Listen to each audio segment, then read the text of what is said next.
Right, what is up guys, here on the Tom Clancy Central channel. My name is James, and you guys another video here today. Today I'm going to talk to you guys about the worst thing in the new Fallen Ghosts DLC, and it's not actually anything to do with the DLC in itself, it's how it's been implemented by Ubisoft. If you guys do enjoy the video, leave a like, subscribe if you're new, and let's get right into it. Now, the base DLC on its own, completely out of context with anything around it, is fantastic. I think it is by far the best DLC. It is so much better than Narco Road, and I really find it a fun time. It feels much more like a Ghost Recon game than Narco Road does. Potentially feels more like a Ghost Recon game than the base game does, and certainly for a lot of people, I think this is going to be some of the most fun they're going to be having in the game. However, it's not without its flaws when taken in context. I feel that if you buy a DLC, everything that you get in that DLC should then be accessible throughout the whole game. Take another game, for example, take Call of Duty, for example. If you got a DLC gun, whether that be in supply drops, whether that be just through buying it, I don't know. Obviously, with COD recently, if you don't know, you've only been able to get guns through supply drops, but you used to be able to buy them. It shouldn't be that you can only use those guns on the DLC maps. You should be able to use them on all of the maps in all of the multiplayer environments.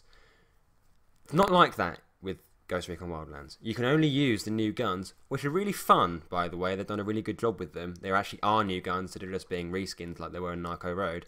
You can only use them in the Fallen Ghost world. You can't take them into the main game. You can't take the BFG sniper, which is probably my favourite sniper that I've used in the game. You can't take the Galil, or whatever it's called in the actual thing. You can't take the MDR. You can't take all of these really cool guns, which is a great shame, because it adds so much to the actual base game. It also would have been really cool if they'd have added some of the new sort of like side missions, the rebel missions, into the base game. But again, they haven't done that. I'm not even asking for people who didn't get the DLC to be given access to these guns in the main game. I'm purely saying that I've spent £30, I think, on the season pass. I should be able to get as much access as is possible to the stuff that I've paid money for. And I feel that Ubisoft have either A, been very lazy, B, been money grabbing, or C, been completely incompetent and haven't done this DLC justice. People weren't talking about this as much with Narco Road because all the stuff they added was kind of crap.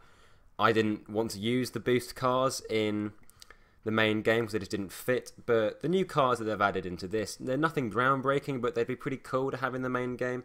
I'd love to be able to try and use the BFG 50 cal in the main game. It's so good for getting that 400 meter kill. There's an achievement where you have to get a kill at over 400 meters. Finally got that with the BFG because his weapon, whereas bullet drop is nowhere near as high. And I just find it really frustrating because I've given a lot of praise to this DLC because I think it's been done really well.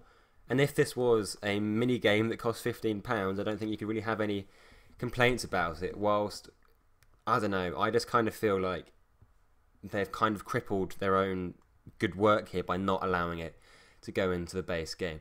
It could be Ubisoft as being Ubisoft and being a bit crap at what they do.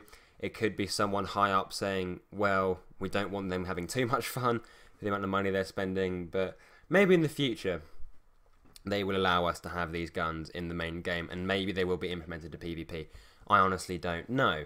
Anyway guys, if you have enjoyed the video, if you could leave a like, that would be amazing. Comment down in the comment section below your thoughts on this. Do you think that we'll eventually be able to use these guns in the main game? I personally don't think so, but leave your thoughts down there. Subscribe if you're new. Thank you so much for watching guys. Check out our previous videos on Fallen Ghosts on our channel page, and we'll see you in the next video. Bye.